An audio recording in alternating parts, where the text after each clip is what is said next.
গণঅভ্যুত্থানের দ্বিতীয় বার্ষিকী, যে দ্বিতীয় বার্ষিকীর এরকম মুহূর্তে 2024-এর 5ই আগস্ট আজকের এই দিনের এই সময়ও আমাদের ভাইদের বুকে গুলি করে চানখারপুল, উত্তরা, যাত্রাবাড়ি, ধানমন্ডি, সায়েন্স ল্যাব সহ ভাইদেরকে যখন শহীদ করা হচ্ছিল, সেই সময় আমরা দৃঢ় প্রতিজ্ঞাবদ্ধ ছিলাম, এই বাংলাদেশকে হয় ফ্যাসিবাদে মুক্ত করব, না হলে আমরা যারা ছিলাম আমরাও শাহাদাতের পেয়ালা পান করব, তারপর আমরা রাজপথ ছেড়ে যাব না। সেই রাজপথ ছেড়ে না যাওয়া মানুষেরা আজকে এখানে উপস্থিত হয়েছেন। আল্লাহ যদি আমাদেরকে একটু রোদ দিয়ে পরীক্ষা করেন অথবা একটু বৃষ্টির নিয়ামতে আমাদের পরীক্ষা নেন, আমরা সেদিন উত্তপ্ত রাজপথে গুলির সামনে দাঁড়াতে পারলে আজকের এই আল্লাহর নিয়ামতের পরীক্ষায় কি আমরা দাঁড়াতে পারবো না?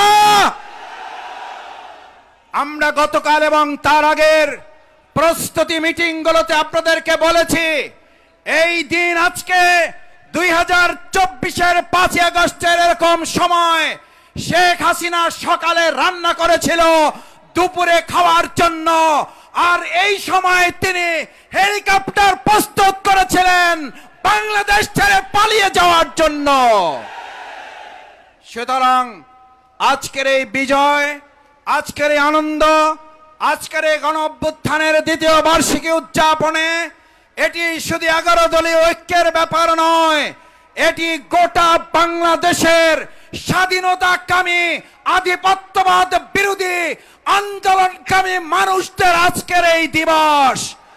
সেই দিবসে এখনো যারা বিভিন্ন দিকে ঘোরাফেরা করছেন তাদেরকে আমাদের ঐতিহাসিক গণসমাবেশে অংশগ্রহণ করে শেষ পর্যন্ত আজকের এই গণসমাবেশ সফল এবং সার্থক করার জন্য উদাত্ত আহ্বান জানাচ্ছি।